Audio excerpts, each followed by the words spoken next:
లోక్సభ ఎన్నికల నగారా మోగిన వేళ అన్ని పార్టీలు ఎన్నికలకు సమాయత్తమవుతున్నాయి. సరిగ్గా ఈ సమయంలోనే వివిధ రాజకీయ పార్టీలకు చెందిన నేతల ఇళ్లలో సోదాలు చేయడమో, నేతలను అరెస్ట్ చేయడమో జరుగుతోంది. ఇక కేంద్రంలో ప్రధాన ప్రతిపక్షమైన కాంగ్రెస్ పార్టీ బ్యాంకు ఖాతాలనైతే ఏకంగా ఫ్రీజ్ చేశారు. తమకు చేతిలో డబ్బులు ఆడకపోవడంతో చాలా ఇబ్బందిగా ఉందని పార్టీ అధినేత్రి సోనియా గాంధీ ఆక్రోశం వ్యక్తం చేశారు. ఇది అధికారాన్ని దుర్వినియోగం చేయడమేనన్నారు. విపక్షాలపై కక్ష సాధించే కుట్రే అని విమర్శించారు. లోక్సభ ఎన్నికల షెడ్యూల్ను ప్రకటించేసింది కేంద్ర ఎన్నికల సంఘం. 7 దశల్లో దేశవ్యాప్తంగా ఎన్నికలు జరగనున్నాయి. జూన్ 4న ఓట్ల లెక్కింపు జరుగుతుంది. అదే రోజు ఎన్నికల ఫలితాలు వెలువడతాయి. కేంద్రంలోనూ 4 రాష్ట్రాల్లోనూ అధికారంలోకి వచ్చేదెవరో ఆ రోజే తేలిపోతుంది. ఎన్నికల నగారా మోగడానికి ముందే కేంద్రంలో అధికారంలో ఉన్న ఎన్డీఏ కూటమి 400 ఎంపీ స్థానాలను టార్గెట్గా పెట్టుకుంది. దానికి తగ్గట్లే వివిధ రాష్ట్రాల్లో తమతో కలిసొచ్చే పార్టీలతో పొత్తులు పెట్టుకుంటోంది బీజేపీ.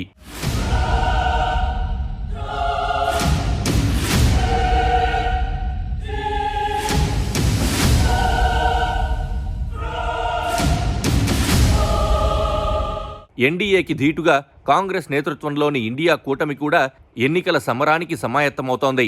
అటు ఎన్డీఏ, ఇటు ఇండియా కూటముల్లో లేని తటస్థ పార్టీలు కూడా ఎన్నికల యుద్ధానికి అస్త్రాలు సమకూర్చుకుంటున్నాయి, ఆయుధాలకు పదును పెట్టుకుంటున్నాయి. సరిగ్గా ఈ తరుణంలోనే కేంద్ర దర్యాప్తు సంస్థలు కొన్ని రాజకీయ పార్టీల నేతల వెంట పడడం రాజకీయ వర్గాల్లో చర్చకు దారితీస్తోంది. ఎన్నికల సమయంలో ప్రత్యర్థులను భయభ్రాంతులకు గురిచేసి వారిని బలహీనపరచడమే బీజేపీ అజెండాగా ఉందని విపక్షాల నిప్పులు జరుగుతున్నాయి. ఇండియా కూటమికి నాయకత్వం వహిస్తోన్న ప్రధాన ప్రతిపక్షం కాంగ్రెస్ను అచేతనం చేసేందుకు ఆ పార్టీ బ్యాంకు ఖాతాలను ఫ్రీజ్ చేసినట్లు ఆ పార్టీ అగ్రనేతలు ఆరోపించారు. పార్టీ అధ్యక్షుడు మల్లికార్జున ఖర్గే, అధినేత్రి సోనియా గాంధీ, రాహుల్ గాంధీలు మీడియా ముందుకొచ్చి కేంద్రంలోని బీజేపీపై విమర్శలు చేశారు.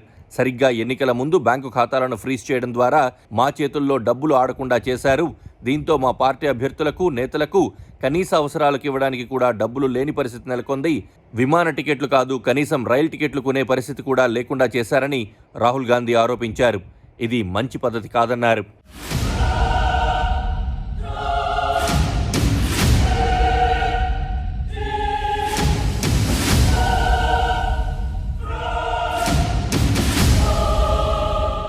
ఎన్డీఏని వ్యతిరేకించే ఢిల్లీ ముఖ్యమంత్రి అరవింద్ కేజ్రీవాల్ను కేంద్ర దర్యాప్తు సంస్థ వెంటాడుతూనే ఉంది. కొద్ది వారాలుగా కేజ్రీవాల్కు సమన్లు జారీ చేస్తూనే ఉన్నారు అధికారులు.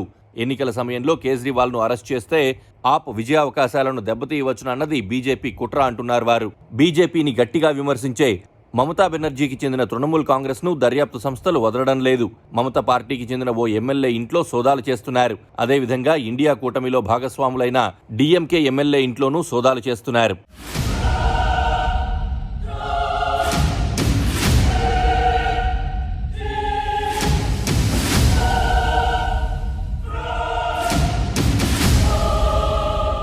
ఏ కూటమిలోనూ లేని భారత రాష్ట్ర సమితి నాయకురాలు కల్వకుంట్ల కవితను అరెస్ట్ చేసి ఈడీ కస్టడీకి తరలించారు.